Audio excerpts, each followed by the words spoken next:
आत्मा की परिणति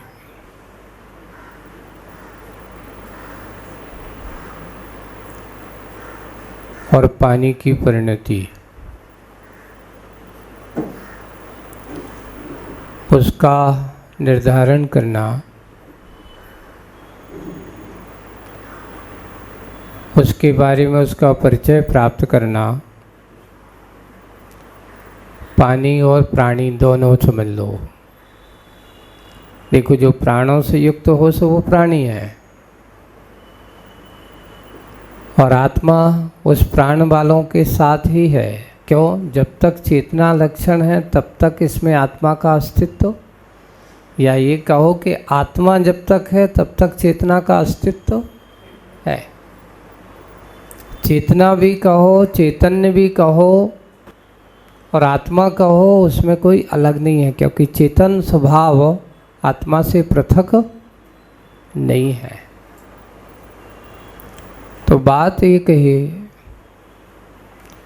कि पानी की जो परिणति है, पूछा जाता है आत्मा का स्वरूप क्या है? निराकार है, शुद्ध है, निरंजन है, निर्विकार है। ये आत्मा का स्वरूप है। पर उसकी परिणतियाँ कैसी हैं? तो बोले कि जैसे पानी की परिणति है, आपने आपके घर से या कहीं से पानी लाए और पानी ला कर के एक बड़े घड़े में रख दिया, तो आप क्या कहने लगते? घड़े का पानी, है ना। जाकर के एक छोटे वाले घड़े में रख दिया तो बोले कि छोटे घड़े का पानी। फिर जाकर के उस पानी को आपने एक जग में रख दिया तो आप क्या कहने लगते हो? जग का पानी। एक छोटे लोटे में रख दिया तो आप क्या कहते हो? लोटे का पानी। गिलास में रख दिया तो गिलास का पानी। कटोरी में रख दिया तो पानी तो एक है। पानी तो सब में एक है कि नहीं है? लेकिन परिणतियां पानी की किसके कारण हो गई? पात्र के कारण से। उसका परिचय क्या होने लगा? घड़े का पानी, छोटे घड़े का पानी, लोटे का पानी, गिलास का पानी, कटोरी का पानी। आत्मा की परिणति बिल्कुल वैसे ही है। ये जो शरीर है, अब अपना परिचय हमने बना के रखा है अपने नाम निक्षेप के कारण से, लेकिन आत्मा की दृष्टि से अगर हम देखते हैं तो कोई भी प्रत्येक एक इंद्रिय की आत्मा और आपकी आत्मा में स्वभाव की दृष्टि से देखें तो ज्ञान दर्शन स्वभावी तुम्हारी और उसमें कोई अंतर नहीं है। अंतर किस में है बताओ? पर्यायों में। पानी में कोई अंतर है? वही पानी है जो पानी गिलास में है, कटोरी में है, लोटे में है, घगरा पे है और वो बड़े वाले घड़े में है। पानी वही है, पर अंतर इतना है कि उसकी संगति, उसका जो पात्र है, पात्र के अनुसार उसमें नाना रूप दिखाई दे रहे हैं। उसका परिचय अलग हो गया। वैसे ही अपने आत्मा के स्वरूप के बारे में सोचना, चिंतन करना। आपसे कोई कहे कि आपके अनंत सिद्ध परमेष्ठी भगवंतों की आत्मा में और आपकी आत्मा में अंतर क्या है बताओ? आत्मा की दृष्टि से अंतर तो नहीं है, लेकिन किस दृष्टि से अंतर है बताओ? द्रव्य दृष्टि से अंतर नहीं है, पर पर्याय दृष्टि से बहुत अंतर है। भगवान ने उस द्रव्य स्वरूपता को प्राप्त कर लिया और अभी आप द्रव्य स्वरूपता के लक्षण को जानने का काम तो कर रहे हो, पर पर्याय के मोह जाल से भी मुक्ति नहीं मिली। कब मिलेगी? भगवान पर्याय बुद्धि, पर्याय दृष्टि हमारी जब तक बनी है तब तक आपको द्रव्य दृष्टि प्राप्त होने वाली नहीं है। भगवान द्रव्य स्वरूप हैं। ऐसे उस आत्मा के शुद्ध चेतन स्वभाव रूप परिणति को प्राप्त हैं, जो चेतन स्वरूप आपका अपना स्वाभाविक है। एक बार बहुत अच्छा प्रसंग आया, आपको संस्मरण सुनाता हूँ। स्वाध्याय चल रहा था और स्वाध्याय करते करते आचार्य जी ने ऐसा प्रसंग आया और प्रसंग आकर के ये कहा कि देवतागण, प्रसंग था कि देवतागण अगर किसी पर प्रसन्न हो जाएं तो उसके लिए सब कुछ अच्छे से अच्छा जो चाहे उसके मनमाफिक काम कर सकता है, और अगर उनके पास किसी पर नाराज हो जाए तो फिर उनका सब व्यवस्था हो सकती है। तो एक महाराज क्लास में बैठे हैं, महाराज तो फिर एक काम कर लेना चाहिए, हर महाराज को एक दो अच्छे देवों को सिद्ध कर लेना चाहिए, है ना। देवों को क्या कर लेना चाहिए, अच्छे से सिद्ध कर लेना चाहिए, और बस वे उनकी पूरी व्यवस्था, उनको क्या है, आहार पानी की व्यवस्था सब देवकृत हो जाएगा। जहाँ जाएंगे उनके पास तो सापानुग्रह शक्ति सब कुछ है, देव तो सब कुछ कर सकता है, और जाकर के उनको किसी से कोई ज़रूरत नहीं। जंगल में बैठे हैं, जंगल में ही वो देवता आएगा, आपको अच्छे बढ़िया दिव्य मनोहर कल्प वृक्ष की वस्तु बनी बनी चीज़ें लाएगा, शुद्ध प्रासुक, और बढ़िया से उनको आहार करा के और चला जाएगा। महाराज का काम हो जाएगा और इनकी फिर बाद में संसार के इन श्रावकों की कोई ज़रूरत नहीं पड़ेगी। अच्छा, आचार्य जी कहते जी बात है तुम्हारा, अच्छा मन में विचार आया। ये बताओ, फिर मान लो दूसरा जो मुनि बनेगा, वो तुमने इसमें तो देवता को ले लिया, मान लो फिर कोई श्रावक को अगर मुनि बनने का अभाव हो, तुम श्रावकों के बीच में जाना नहीं चाहते हो, है ना, देवता सिद्ध कर लिया, जंगल में रहो आराम से, देवता लोग सब व्यवस्था कर देंगे, जंगल इनसे बीचना नहीं।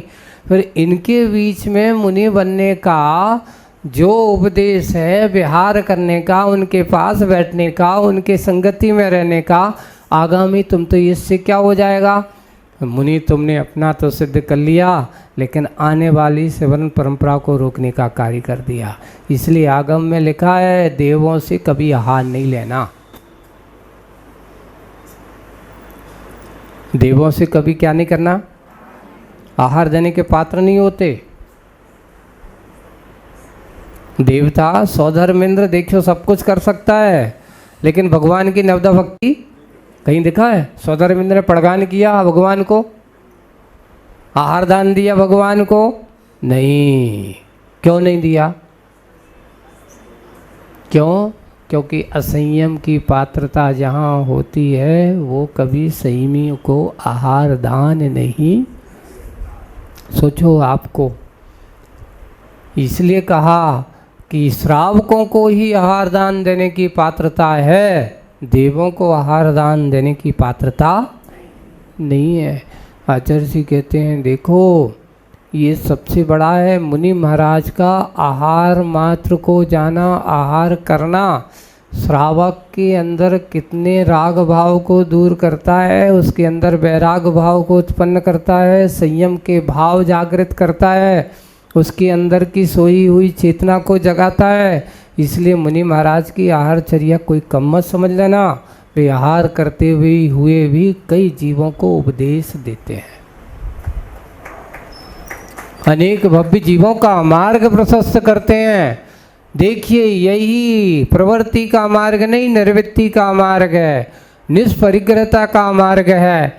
इसलिए कभी देवों को बस में करने की, उनके सिद्ध करने के भाव किसी मुनि महाराज को होना ही नहीं चाहिए। अगर ऐसा सब लोग सोच लें कि देवों को अच्छे से बस में कर लो और फिर जो चाहे, तो ये बताओ तुम मुनि किसके लिए बने हो?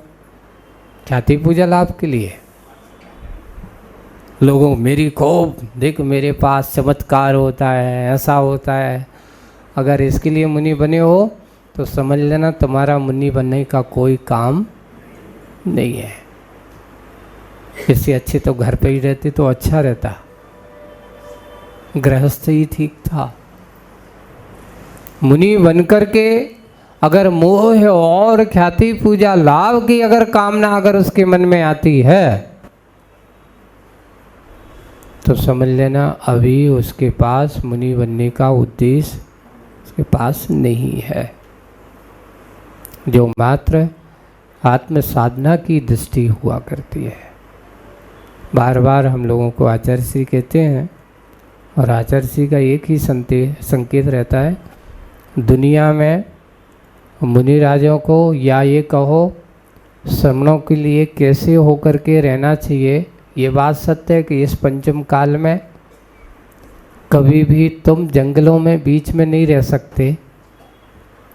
पहले चौथे काल की तरह ऐसे मासोपवास आप आज नहीं कर सकते, क्योंकि उस समय उत्तम सैनन वाले हैं, वजो विषम नाराज सैनन है। महीनों भी उपवास कर लें तो उनके शरीर पर रंच मात्र भी ऐसा नहीं लगता है कि उन्हें उपवास किया है। और ये हीन सैनन है आज अपने पास। हीन सैनन की दशा ये है कि इसको अगर 1-2 दिन अगर आहार पानी ना मिले तो इसका मुरझा जाता है। तो फिर क्या करें, कैसे रहें? तो उन्होंने उदाहरण दिया है आगम में कि जैसे जल के बीच में कमल रहता है पर कमल में जल नहीं, जल से भिन्न कमल है। ये स्वरूप श्रवण को, सम्यक दृष्टि को उदाहरण देकर के समझाया है कि जल में होकर के भी जल से ऊपर रहना, ऐसे श्रावकों के बीच में रह कर के, इन गृहस्थों के बीच में रह कर के, इन सब के ऊपर रह कर के आत्म साधना का मार्ग क्या करना? प्रशस्त करना। इस कलिकाल में रागियों के बीच में वैराग्य, कैसे वैराग्य का पुष्प खिलता है, यही विशेषता बताने के लिए हमारे आचार्यों ने, गुरु महाराजों ने उपदेश दिया है। और ये बात सत्य है कि लोग कहते हैं कि संसार में सुख नहीं है, लेकिन इस संसार में ही सुख है। आज तक जितनी भी सिद्धात्मा हुई हैं, बताओ क्या वे सीधी सीधी आई, स्वर्ग से आई और सीधे सिद्धालय चली गई? नहीं, आपके बीच से ही गई, आपके बीच रह कर के ही गए। वे मुनि महाराज मुनि बनकर के ही गए, यानी संसार के विषय भोगों के मार्ग पे आकर के भी विषय भोग का मार्ग का चयन नहीं किया। भक्ति के मार्ग को, संयम के मार्ग को उन्होंने अपनाया और चलते चलते चलते अपने मंजिल को प्राप्त हो जाते हैं। इसलिए हमेशा एक ही बात करना चाहिए। पूज्य आचार्य भगवान बार बार कहते, देखो ये श्रावक तुम्हारे लिए आहार दान नहीं देता, ये तुम्हारे लिए रत्नत्रय का दान देता है। क्या देता है?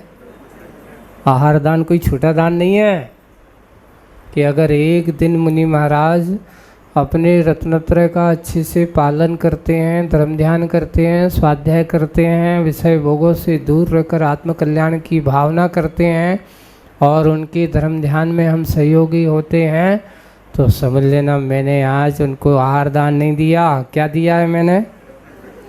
रत्नत्रय का दान दिया है। इसलिए इस क्रिया को हमें जितना अच्छे से बनता है, ऐसा हो भाग्य है, सौभाग्य है कि जो मुझे ऐसा करने का आज हमें पात्रता मिली। देव बन करके विषय भोगों को प्राप्त करना बहुत आसान है, लेकिन मनुष्य बन करके विषय भोगों से दूर हो करके ऐसे सच्चे देव साज गुरु की आस्था भाव से भक्ति करके, गुरुओं की आराधना करते, उनकी सेवा करके संयम के मार्ग पर चलना बहुत बड़ा काम है।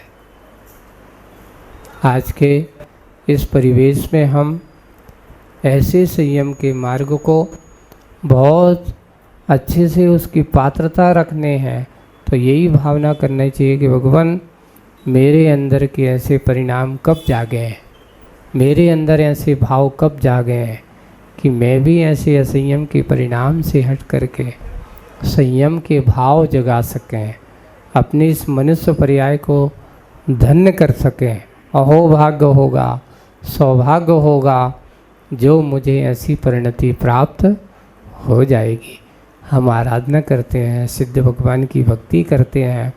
इस भक्ति का उद्देश्य यही होना चाहिए कि हे भगवान, मुझे भी आपके संसार से मुक्ति कैसे प्राप्त हो गए, मुझे भी इस संसार से आप जैसी परिणति की प्राप्ति कब हो, तब तो हमारी ये भक्ति करना, विधान करना सार्थक होगा। इसलिए अपनी परिणति, आत्मा की परिणति को जाना, पर्यायों की परिणति को देख करके अपनेपन को मत मानना, क्योंकि ये सब परिणतियाँ हैं, चारों गतियाँ हैं, जीवात्मा उसमें भरी पड़ी हुई है। इन पर्यायों में रह करके परिणतियाँ सबकी अलग अलग हैं, परिणाम भी सबके अलग अलग हैं, सबका सोच, सबका विकल्प, सबका कर्म सबका अलग अलग है। कोई किसी का कर्ता नहीं है, सब अपने अपने कर्मों के कर्ता हैं और अपने अपने कर्मों के भुगता हैं। एक तो साइकोलॉजी है कि हम अगर नहीं करेंगे, ये कहो कि तुम अगर उसके लिए कर रहे हो तो वो उसका कर्म का उदय है कि जो तुम उसके लिए कर रहे हो। अगर तुम्हारे लिए कोई कर रहा है तो समझ लेना तुम्हारा कोई पुण्य कर्म का उदय है जो वो तुम्हारे लिए कर रहा है। सब एक दूसरे के आश्रय, सब अपने अपने कर्मों के भोक्ता हैं, अपने अपने कर्मों के अनुभव करने वाले हैं। इसलिए कर्म सिद्धांत का चिंतन करना, कर्म सिद्धांत को अपना विषय बनाना, कर्तृत्व को अपना नहीं, मैं ही करूँगा तभी होगा, नहीं, ऐसा नहीं है। आप अगर कर रहे हो तो कहीं ना कहीं उसका पुण्य कर्म तुम्हारे लिए ऐसा कराने के लिए प्रेरित कर रहा है। यही हमारे अंदर के भाव अच्छे होना चाहिए। अपनी कर्तव्य दृष्टि से करते चले जाओ, अपना कर्म को ही भरोसा बनाओ, यही उद्देश्य होना चाहिए। सबके जीवन में ऐसा हो, इसी भावना से बोलिए परम पूज्य आचार्य गुरुवर श्री विद्यासागर जी।